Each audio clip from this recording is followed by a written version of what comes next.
Good lad. How do? On this beautiful Friday evening. I've not got the content I wanted tonight, I just haven't had time. Had a chat today with Ray Gilbert. Those that you don't know, he's a young man, he'll like me saying that. Spent 36 years in the UK prison system. Originally got a 19 tariff for murder. Basically, he spent 36 years trying to prove his innocence and fighting it in whatever way he could. I'm going to put a link in the pinned comment to Ray's channel. He's only just started it. He's a very modest guy. You know, he's got about 50 or 60 subscribers. You guys that have been here, that are into your true crime for a long time, just pop over, give him a subscribe. There's not much content yet. I'll tell you about this lad. Yeah, 36 years. He don't want money, fame. He wants his story out there and he wants to clear his name. That's it. That's all he wants in life. He's got a lovely missus. I feel really welcome in their home. And it's quite humbling talking to him. His knowledge of the prison system is incredible. So yeah, just pop over, guys. You know, just subscribe, give him a bit of support. So I met him today. We were talking about Charlie Bronson. Again, those of you who don't know, he's now known as Charles Salvador. Spent a lot of time inside. He is a hostage taker. He has fought prison staff on every level. Attempted escapes, all sorts, you name it, he's done it. Very disruptive prisoner, but like, you know, I've heard plenty of stories about his fights and everything else. But for me, I'd like to know what the guy was really like. Because again, like Ray says, you know, Ray had his moments in the prison system where he was disruptive and protested and basically fought back. A lot of these sort of prisoners were made by the prison system. It was brutal. Some people would take it, some people would not. So Ray twice lived with Charlie Bronson, as he was then known, as it were. Woodhill, you know, first introduction, met him, played chess with a guy, that sort of thing. They'll have been close conversations. You know, getting to know someone like that. Obviously, everyone knows who he is. A lot of prison staff were in awe and fear of this guy. Yeah, there'll be some people out there now, not me, I weren't scared. You know, we sorted him out when he come to Strangeways. We made him toe the line, walk the line in the seg or whatever. Yeah, I know there's lots of big men out there. But you know, standing toe to toe with someone and going mob-handed and kicking the shit out of someone are two different things. Anyway, Hull. Those of you who don't know what happened to Charlie Bronson, at Hull there was a hostage situation. I'll get more about these special units. Hull had a unit. These units had different names, different initials. They changed over time.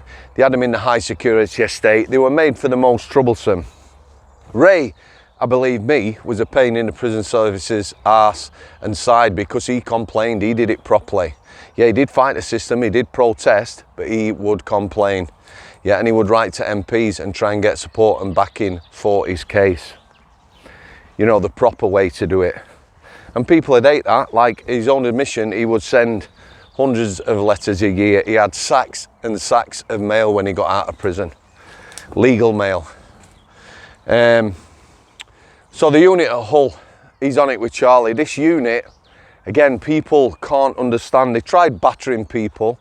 They tried putting people on laydowns. A laydown is where they send them from one prison to another for 28 days or maybe more to give the prison staff from the prison they're sending them from a break.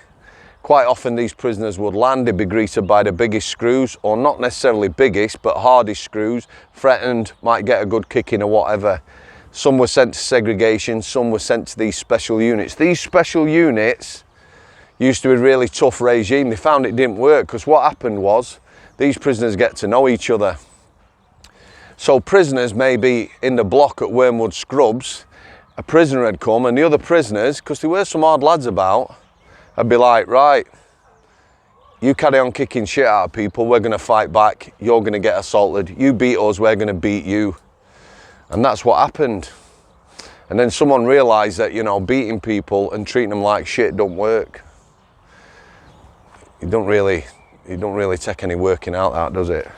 From my point of view. So like I said, these units change from hostile, harsh environments to more laid back. Whether the prisoners interacted, Chris, the prison officer I've interviewed, I'll be interviewing again in a couple of weeks, told you about the dynamics. One prisoner on a unit of 5, 6, 7, 8, because a lot of these units are really small, could change the dynamics. While Chris were there, they had a prisoner who decided that he would use the facilities. There was a full-size snooker table.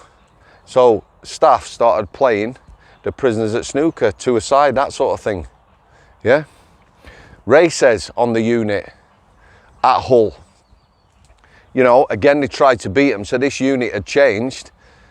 It's got the snooker table, it's got table tennis, it's got a woodwork room, a craft room. They had someone coming in teaching Tai Chi. Yeah, they had everything there. They had computers. They had their own cooking facilities. You know, he says sometimes if them that had would cook for the others on the unit, yeah. Again, whether they interacted with staff depended who was on that unit. Charlie Bronson, as he was then known, would be one of them types of people. Yeah, you know, he has fought the system. People know that. People will be scared of him. And why wouldn't you? He was a tough lad. He was a scrapper. Not everyone will be scared of him, but he could have an influence. So whether people were interacting, playing pool, playing table tennis with staff would depend on that. So the incident where Charles Bronson got lifed off, as it were. There was an art teacher. Ray, this is how Ray told it. I will put the full content up when I get chance. It's half an hour conversation. For me, it was super interesting. Yeah. Charlie Bronson, if you don't know as well, a bit of an artist, sort of abstract work, crazy paintings. However, what he did, and Ray don't know how this happened, and I don't, maybe Chris does, he'd paint paintings and they get sold off for charity. You know, I'm sure as a prisoner, he wouldn't have been able to profit from anyway, but he did these paintings for charity. Anyway, this teacher, and again, Chris will know a bit more about this, was gay and took objection to one of Charlie's pictures. There was a bit of a disagreement. As Ray describes it, everyone knew there was a bit of a disagreement. We'll go back this way, Stevie. Come on, kidder. Beautiful day for him. There was a bit of a disagreement. So the day this incident happened, the teacher got took hostage. Now again, this is Ray's story. The best he can remember it. It's bizarre for me as a prison officer. The whole thing is bizarre. 6 staff on the unit sat in comfy chairs. This teacher come on the unit. Again, everyone knew there was a bit of bother between him and Charlie. Who was right, who was wrong, you know, difference of opinion, I don't know.